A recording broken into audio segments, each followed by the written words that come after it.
নমস্কার। আমার কাছে একটা তালিকা আমি পেয়েছি। আমার একজন ভিউয়ার্স আমাকে কমেন্ট সেকশনে গিয়ে কমেন্ট করেছে যে দাদা, আমার জেলা থেকে এই ব্যক্তি এসটি সার্টিফিকেট জাল তৈরি করে চাকরি পেয়েছে।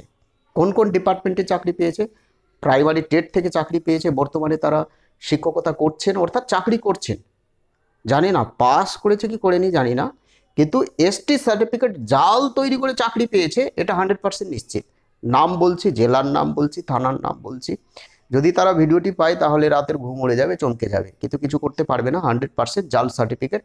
এবং এই ধরনের ভিডিও শুধুমাত্র আমার চ্যানেলেই পাবেন, কারণ তোলার থেকে মোলার পর্যন্ত সমস্ত কিছুই জানি। প্রাইমারি টেট 2014 থেকে 32,000 চাকরি বাতিল হচ্ছে। এবং যারা তদন্তকারী সংস্থা, ED, CBI, Central Bureau of Investigation, যারা তদন্ত করছে এই এসএসসি 2016 নিয়ে বা প্রাইমারি টেট 2014 নিয়ে বা এসআই ফুড নিয়ে, এই ভিডিওটি দেখলে বা এই তথ্য যদি তাদের হাতে পৌঁছে যায় তাহলে আরও সুবিধে হবে। আমি সেই বিষয়ে যাব না, সেটা তদন্তকারী সংস্থার বিষয়। কারা কারা কীভাবে চাকরি পেয়েছে আগে তালিকা দেখুন, কোন কোন ডিপার্টমেন্টে চাকরি পেয়েছে সেই তথ্য দেখুন। প্রত্যেকে জেনারেল প্রার্থী। এরা টাকা পয়সা দিয়ে ব্লক থেকে জাল certificate, ST schedule tribe certificate তৈরি করে, অর্থাৎ বের করে অ্যাটাচ করে চাকরি পেয়েছে। এসএসসি 2016 এসএলএসটি যেটা চাকরি বাতিল হয়েছে, 26,000 চাকরি বাতিল হয়েছে, সেখানে এদের নাম ছিল। দুজন চাকরি পেয়েছে, দুজন চাকরি পেয়েছে। এবং মূল চক্রীকে, মূল মাথাকে, অর্থাৎ মূল দালালকে, সেই দালালের নাম বলছি আমি।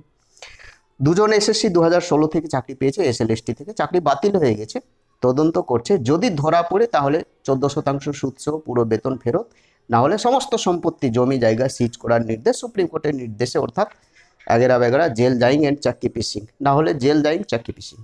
যাই হোক, আমি সেই বিষয়ে যাচ্ছি না। পিএসসি ফুড থেকে, এসআই ফুড থেকে যেটা রিক্রুটমেন্ট হয়েছে কয়েক বছর পূর্বে, সেখানে এসটি সার্টিফিকেট জাল অ্যাটাচ করে চাকরি পেয়েছে কতজন? 4 জন। প্রাইমারি টেট 2014 থেকে কতজন চাকরি পেয়েছে? 16 জন। জাল সার্টিফিকেট তৈরি করে সিবিআই ধরতে পারেনি। আমি জেলার নাম উল্লেখ করছি, মালদহ জেলা। মালদহ জেলার মানিকচক থানা, যেখানে সাবিত্রী মিত্র এমএলএ রয়েছে, প্রত্যেকে জানেন।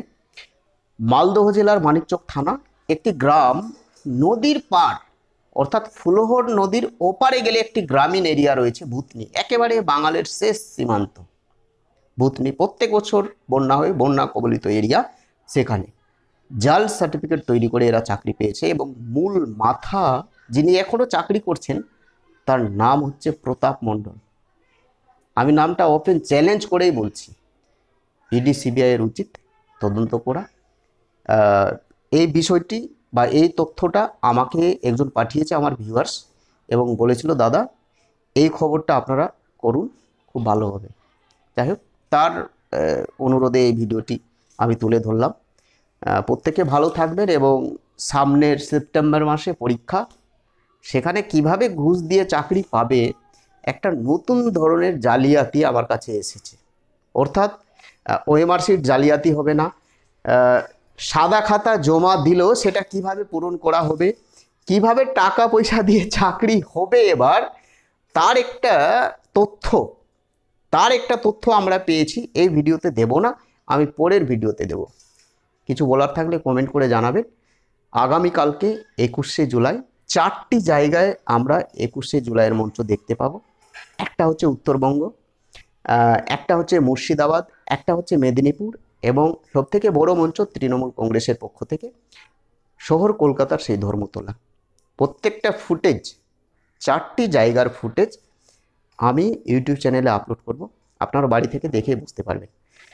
প্রত্যেকে ভালো থাকবেন। কিছু বলার থাকলে কমেন্ট করে জানাবেন। জয়।